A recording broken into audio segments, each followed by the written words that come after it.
Are you looking for a new whiskey adventure? Then climb in and buckle up. Get ready for one hell of a ride on the Whiskey Trip podcast with your host, Big Chief. Join in as he and his guests explore whiskey and dive into whiskey stories from around the world. Now here's your host, Big Chief. Folks, you know, here on the Whiskey Trip, we celebrate more than just the pour in our glass.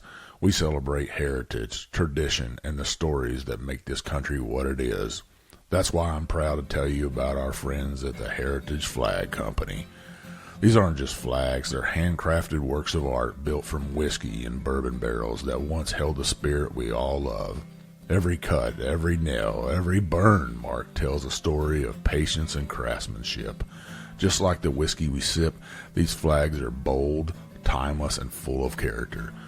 Whether you hang one in your home bar, your man cave, or gift it to a veteran or first responder, a heritage flag isn't just decor. It's a statement. It says you believe in freedom, tradition, and the legacy we pass down. So saddle up, whiskey family, and head over to theheritageflag.com. Use code WhiskeyTrip10 at checkout for 10% off your order. Let them know Big Chief sent you. Because just like your favorite pour, the Heritage Flag Company is made to be shared, honored, and remembered. Now let's get on to the show. Hey, it's old Big Chief, and yeah, you're taking another ride with a Whiskey Trip, folks. And I got a story that has risen out of the state of Tennessee. And you know that state, they like a little whiskey up there, right? They got this stuff called Tennessee whiskey, and there's always been these two major players in the field there, right? You have had George Dickel, and then you got that other distillery up the road, old Jack Daniels. But recently, Sazerac decided, let's do a distillery in Tennessee and have ourselves some Tennessee whiskey. So today, folks, we're going to spotlight AJ Bond Distillery, and I've got the queen of that distillery, Allisa Henley. Allisa, did I say your name right? It's Allisa. Allisa, I know it. See, I told April, I said, gets it right. I told April, I said, I don't think that's how you say it. We have a mutual friend. So Allisa Henley, you were a master blender, but now you're the master distiller there at AJ Bond. Is that correct? Yeah, I am the master distiller at AJ Bond, yes. Now, is that a title that you ever thought you would get? No, not when I started 22 years ago. Wasn't even on my radar. But, you know, this industry it sucks you in. You know, you start working in it and it's so much fun. There's always something new, and it's, you know, the people, I always tell people, I feel like this industry is big, right? The spirits industry is big, but it feels small. Like you just always run across somebody that knows somebody else. You know, there's always a connection or a relationship there. And so I love that about the spirits industry. That is the truth. I tried to leave the spirits industry and I got sucked back into it. They were like, hey, hold on a minute. Where are you going? You can't just go to Texas and leave us. We still need you talking about whiskey. And sure enough, they drew me back in, lured me back in with good whiskey. In Texas too. That's the God's truth right there. Yeah. So you folks there in Tennessee, you make Tennessee whiskey. AJ Bond Distillery is in Tennessee. Where are you guys located out there? So we're in Laverne, Tennessee, which is, if you were looking at a map, Nashville's kind of in the center of the state. We're about maybe 15, 20 minutes south of Nashville. Down there by that old Frankfort, Tennessee, and Franklin, Tennessee, and Leaper's Fork. Yep. We're all kind of right there in the same area. So let's talk a little bit before we talk about AJ Bond. Let's talk about your past. You worked at George Dickel before, and you had a mentor. Tell me a little bit of that backstory. Why I'm nosing and sipping on this whiskey right here. Yeah. So I started in the spirits industry. It's been 22 years now. So 22 years ago, George Dickel is actually located in the same area that I was born and raised in. And so they were wanting me to come in and create a visitor experience for them. The distillery had been shut down, they didn't have a tourist experience at all.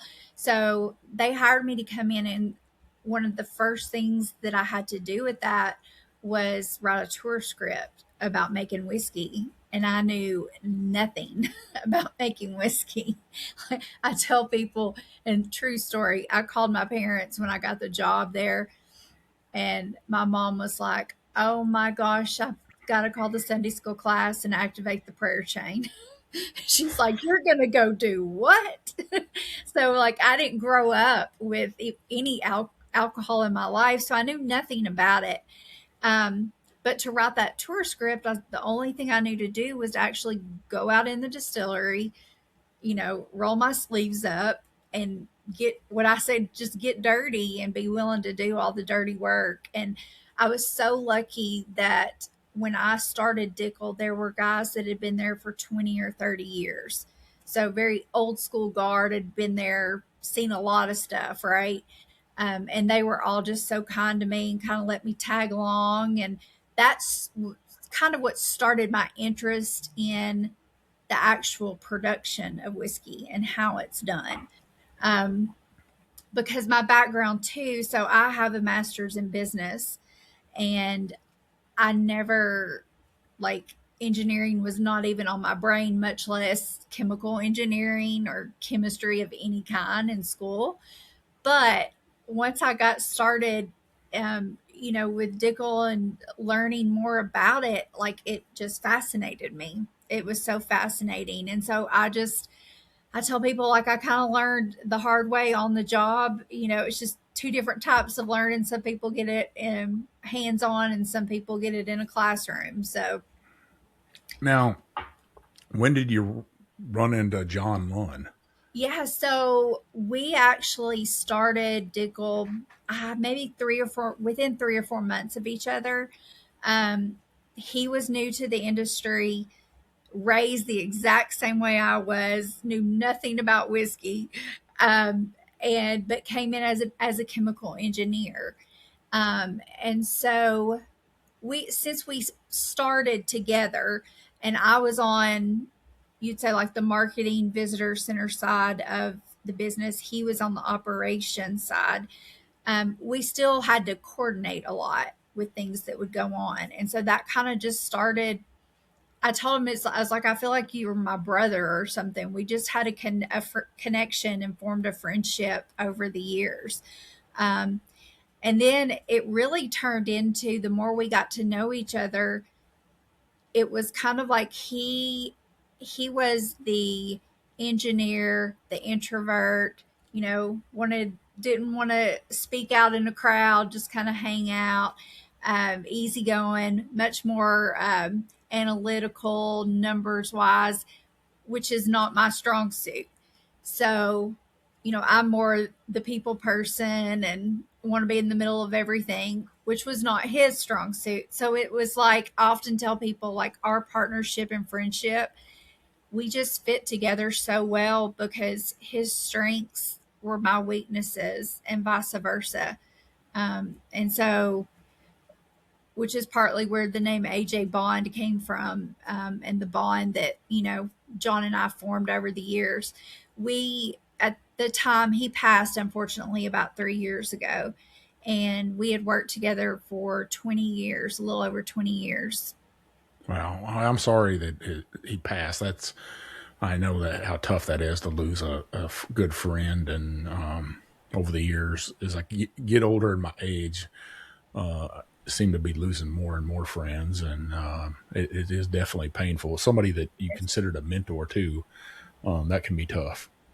Yeah, no, thank you for that. Well, I say let's raise a glass to him. Why, yeah, to a life well lived. absolutely. Cheers. There you go. Cheers. So I'm guessing, I'm just taking a stab at this, that your name starts with an A, and his name starts with a J, and you guys had a bond. Is that how you guys came up with the name?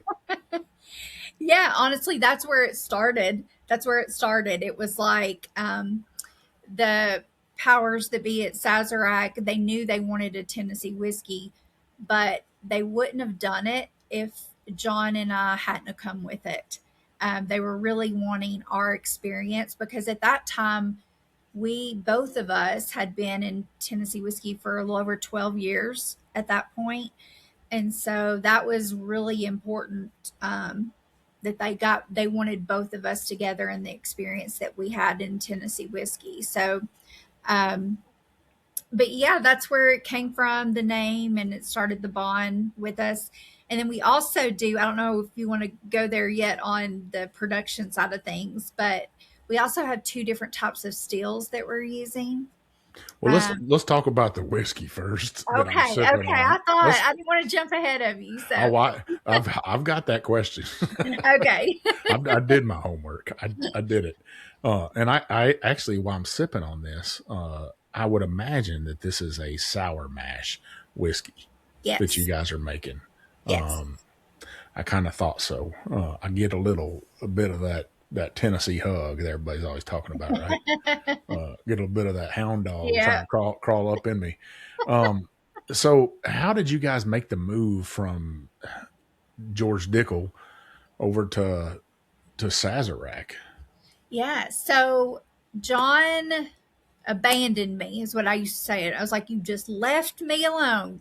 But no, we had worked together for about 10 years at Dickel, and he left to go work for a small moonshine company, Popcorn Sutton, in East Tennessee.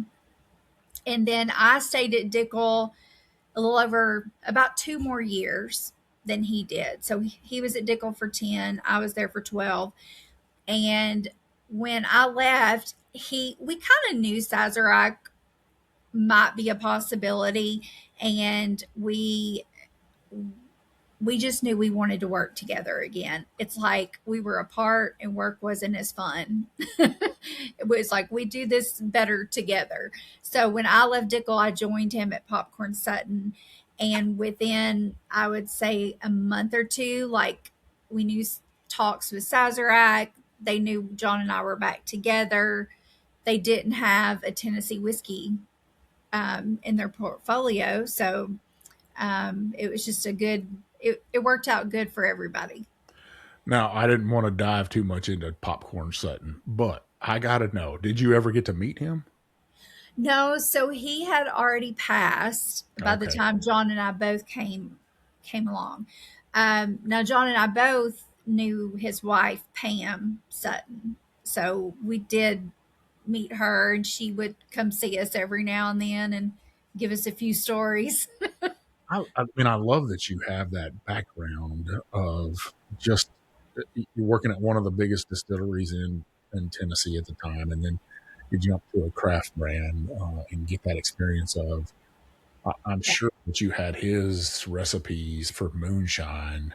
Uh, was it somewhat different making that type of whiskey than making what you're making today? Oh yeah, yeah. I mean, you're basically using sugar water to make the Sugar, moonshine, right? So sugar shine. yeah, so yeah, there's a huge difference in it. So and honestly, we by the time I started there, I mean, John was there for 2 years, so he had a lot more experience there than I did. I was only there for maybe 2 or 3 months before Sazerac came in, and then we just immediately, as quick as we could, started making Tennessee whiskey. So So, you guys have been laying down whiskey. Now let me go back. 2016. You guys been laying down whiskey since then. so I think the first barrel was run. It was early 2017. So 9 years. Yeah. Am I sipping on 9-year-old whiskey? Yes, you are. Really? Yes, I love it. I love it.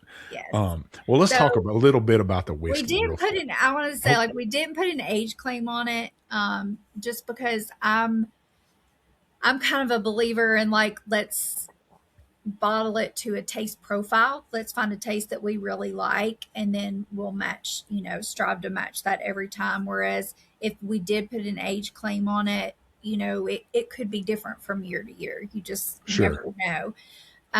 But this is what's in there. It's 6 to 9 year old. The majority of it is 9. So That's a statement right there. I mean, I expect nothing less from Sazerac, right? Expect nothing less from Sazerac to do something like this, to put not an age statement on there, but to make a statement with a whiskey. Most companies, they're doing a 3 or a 4 or 5 or 6, and you were patient enough to wait until the whiskey was ready. And I think that's saying something. And you're so much further south than, Buffalo Trace, right. which will make a difference in your aging of your whiskey, right? You're a little bit hotter down there. Your summer lasts a little bit longer. So I could see this, and I love it. So I'm gonna go ahead and ask you, what's the mash bill on this? So that's one of the things that I could tell you, but then I would have to kill you, kind of deals. Oh, come on. So Uh, Sazerac doesn't release their mash bills. I'm But gonna take a stab at it. okay. I would say it's anywhere between a 80, 10, 10, 80% corn, 10% rye, and 10% malted barley, or maybe a 84 or 82 or something like that. I don't know what the math would be.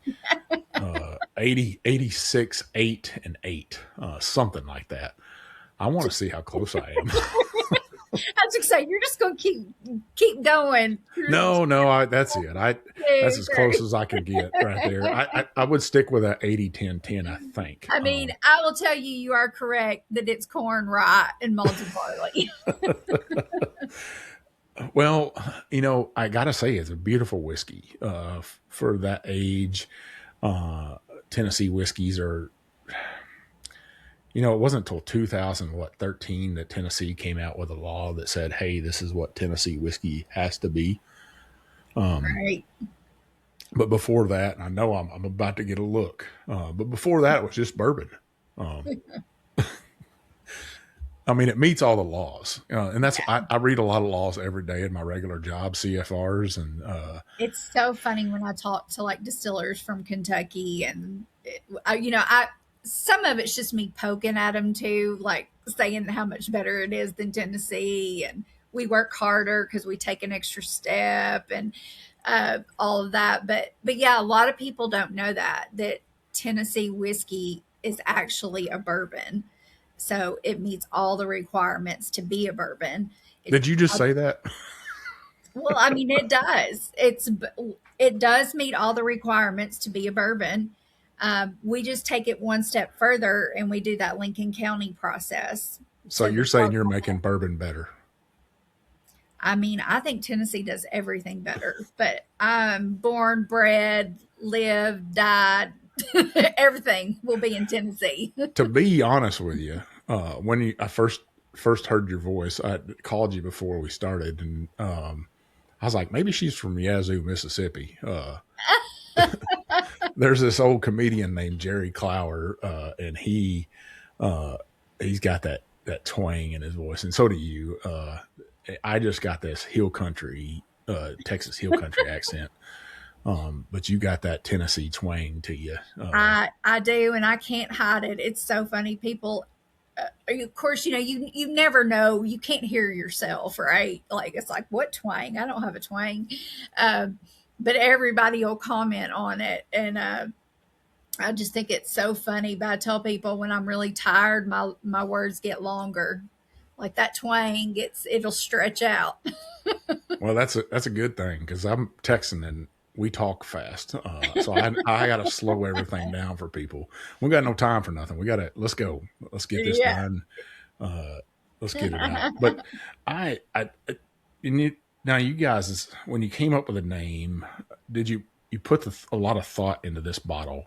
And I started looking at it, and I'm a super observant guy, but I didn't see another bottle out there like this one. You guys, did you customize this bottle for your distillery? Yes. Yes. So this was The Sazerac marketing team got on it and uh, worked together. There were a lot of people involved in designing, from the graphics that you see to the shape of the bottle.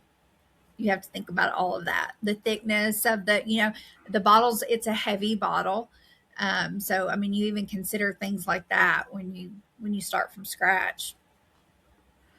Well, I don't know who packaged this sucker up, but one bottle the biggest package I've ever gotten before. Which It was packaged it good. needed to be safe. I It mean, was oh, it was safe, all right.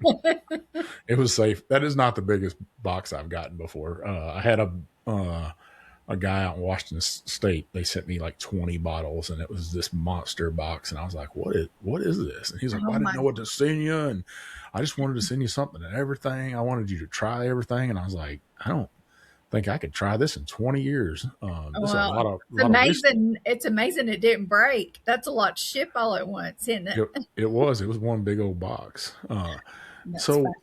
you and John, you spend a lot of time together. And I'm sure the plan wasn't for you to be the master distiller. Uh, was that the original plan for you guys, or was you going to be the master blender there to start out with? So no, when we started it, we said, I mean, we just had such a good partnership that it was, hey, we're both distillers on this AJ Bond. We're both coming up with, how we want to produce it, what the mash bill is. We just made all the decisions together. So we started this AJ Bond both as distillers. Wow. So, and I really didn't transition over to more of the distiller and operations role until I'd been at Dickel for 10 years. And so I spent my last two there as the distiller. That's kind of when I transitioned. Um, and then, whereas John was a distiller from day one. So, Why why Sazerac? Because they're famous for buying other distilleries. Why not just buy up another Tennessee brand? what brand? I don't know. Well, there's a brand out there now somebody could have. It probably Well, cost you something, but I will say too, like this was John and I came from one of the two biggest Tennessee whiskey places around, and with they Sazerac knew we had all of that history, all of that knowledge in Tennessee, that I would say it was a good bang for their buck to come in and buy a smaller craft place and get the two of us with it and the knowledge that we had ingrained in Tennessee. I mean, there's just so much history in Tennessee whiskey and George Dickel. If you actually are downtown Nashville, the original George Dickel building is down there, a couple streets off of Broadway, actually. Uh, Yeah. and if you look up into the architect, you'll see George Dickel up there. I remember when I found out about that, I were down in Nashville. And I was like, I gotta find this. And then some folks don't know that Maxwell House Coffee came from a hotel there. That was their coffee, and they also made a Oh, little distillery there as well. They were selling their own whiskey. They had a grocery store, and most grocery stores back then they carried their own whiskey. So Tennessee is no stranger to making whiskey. A lot of people just think Jack Daniels, right? But I know. And I was going to say, that's what I love about, well, coming from George Dickel, John and I always said, our job there was to carry on his legacy and the way he made whiskey and his recipes. And, we were talking about, it was very historical, right? So we were talking about someone else's legacy. I said, is this not crazy to think that now with AJ Bond, that 50 years from now somebody could be talking about John and I and how we came up with this recipe and this new whiskey. And it's crazy how life takes you down the road, just to think that somebody could be talking about you and you build something that really carries on John's legacy. That's important to me. I'm sure it is. You know, I love that you guys put his signature on the bottle and your signature's on there, and it shows that bond. But the bond goes way deeper than that, right? Because you brought up before dual distillation. You're distilling in a pot still and a column still. Run us through that. Why Yeah. two different processes? That's got to be a lot of extra work. Right. So we talked about Sazerac coming in and purchasing Popcorn Sutton. What they did, they didn't purchase that brand. So Sazerac came in and bought the equipment and the people that came with that. And then the equipment that just happened to come with it were 3 pot stills. So we have 2 2,500 gallons pot stills and 1 1,500 gallon pot still. And so our biggest concern at that point is, okay, we're Sazerac. We know we want to make a Tennessee whiskey. Let's get started. All we were concentrated on was like, we're fixing to run grain mash through these pot stills, and we're going to make Tennessee whiskey off of it and get it in a barrel so it can start aging, because we knew we were going to let it age to a certain time, right? We don't cheat. You can't cheat time in whiskey, in my opinion. So you got to be patient. And so that's what we did. So we started making this AJ Bond recipe off those pot stills. About a year or two there, we picked up everything and moved it to Middle Tennessee. So we wanted to be closer to Nashville. John and I both lived in Middle Tennessee. We're crazy about moving. So just a better location for us, knowing what we were going to be building with AJ Bond. So when we picked up and moved everything, we bought a column still. And I don't know. It's not like we had a plan. It was just kind of like, oh, this is what happened. What if we did this? Tastes great kind of deals. Sure. But so when we moved, we started producing off that column still, and we noticed the distillates were just dramatically different. So even though it's cooked the same, fermented the same, everything's done the same, we just, one time we'll run it off the pot stills, and then the next time we'll run it off the column. And the column gives you like cleaner flavors, what I would say like crispier notes. You get some fruitiness that'll come off of a column. The pots are just grungier. Like they've got a lot of character. There's a lot of complexity going on in there. We get a lot more earthiness out of the pots. And so since they were dramatically different, we were like, let's barrel them separately. We're going to age them separate and see what happens. And as they started aging, and then we came up with the name AJ Bond was created and what that would stand for. It's like, we've got these 2 different types of whiskeys we've been making. Let's try to mix them together and see what happens. And so that's really how AJ Bond was born. And it formed really, as you were mentioning, the bond of 2 different types of steels that we use. I love it. I haven't heard of anybody else doing that, of running a column and then a pot still and then putting them in separate barrels and then blending those together or bonding them together. Yeah. In your guys' case, which ties in perfectly. You guys didn't have the story of Buffalo Trace as a Sazerac, or even Sazerac that has this just long history of whiskey, right?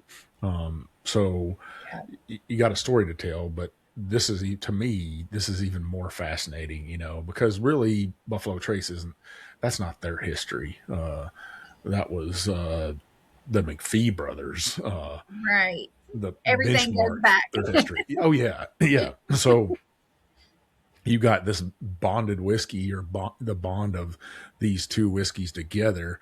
Was it a struggle for you to get the blend right between the pot still and the column still? I don't want to say it was a struggle. it was a really fun day at work because I got to taste a lot. um, but no, we probably did, I don't know, maybe 30, 40, 40-ish or so different percentages and blends, um, to kind of what we landed on. And quite frankly, this first bottling that we did, we even adjusted it while before it went into a bottle again. So it's like we had picked a certain percentage that we wanted to do, and then after we dumped all the barrels to that percentage and tasted it, we were like, let's change this one. And so we even changed it right before it went into a bottle. But I was really happy with what we came out with. How was that? How emotional was that first barrel being filled? Was that an emotional moment for you to say, "Damn, we've did all this work, and then we're feeling this. We're finally feeling the first barrel." Yeah. So the barrel or the bottle? Are you talking about the Well, bottle? the barrel, because you're The doing it with first your mentor. barrel came within like 2 weeks of us getting started or less. Like that's kind of like you're just getting started when you're filling those barrels. What's emotional is when you filled them and you've waited 9 years. um, and then you get to see it, dumped out of that barrel and what's happened to it in 9 years. And then you watch it go into a bottle. That's when you get emotional. It's because you have to be patient with whiskey. Who kept the first bottle?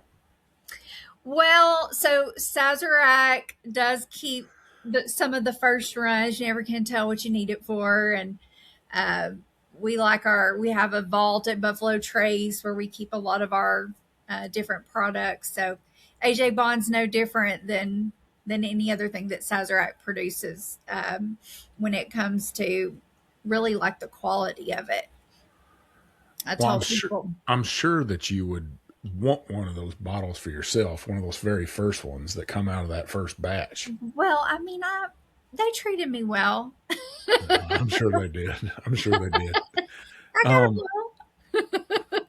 so before we go to finish this first half, I do got some other questions for you, but Sure. I'm going back to that first time when you told your mama that, hey, I'm working for a distillery, Mom. Yeah. Um, had you drank whiskey before? No, Never? never, Not never. at not in I college? had no, I never did whiskey. I had beer. So when was that first sip College, of whiskey? college were my beer days. Honestly, when I started at Dickel, um, and we would train like on different, lined up like 15 different whiskeys, learned about each one, blind tested them. Can you match it? Can you match it? And I just had a really good palate for it.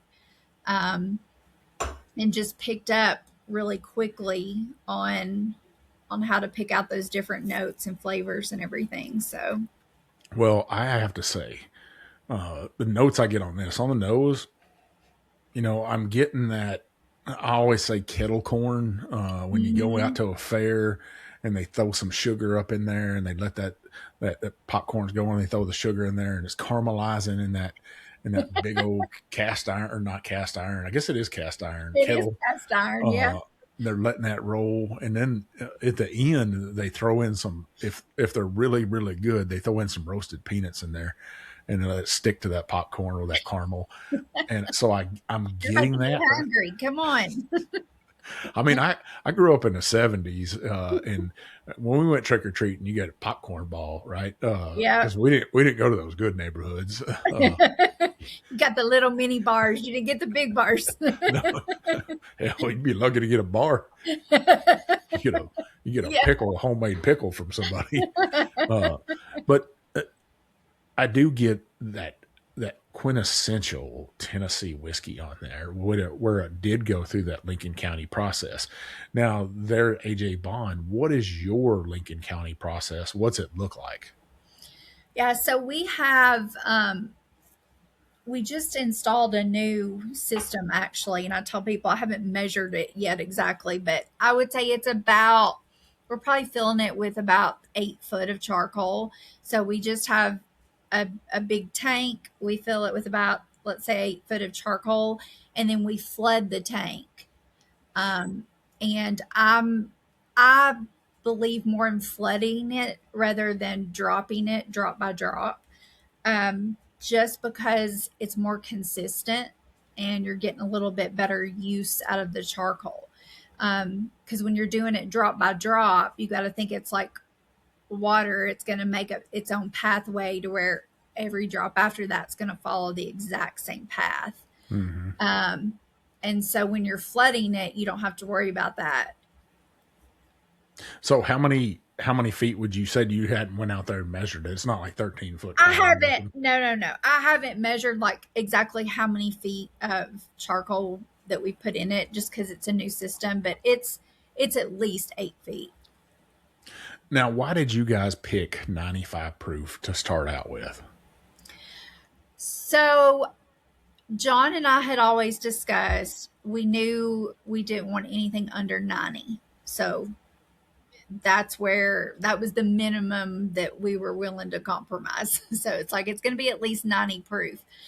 And really what we did is I blended, just once we kind of figured out what we wanted the blend to be, we just did it at different proofs and sat around. Like, I had some other distillers within Sazerac that tasted it with me, and we kind of, you can get a big difference. It's so funny that 93 proof and 95 proof, you're like, oh, it's only 2 proof, but it can make a huge difference in what you're tasting.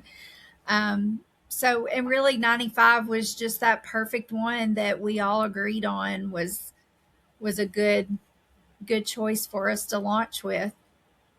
I love it at 95 proof. I think 90 proof probably for me wouldn't have been good. Most Americans, we know 90 proof is that kind of a standard, right? Yeah. Back when Jack Daniels went, they took it down to 80.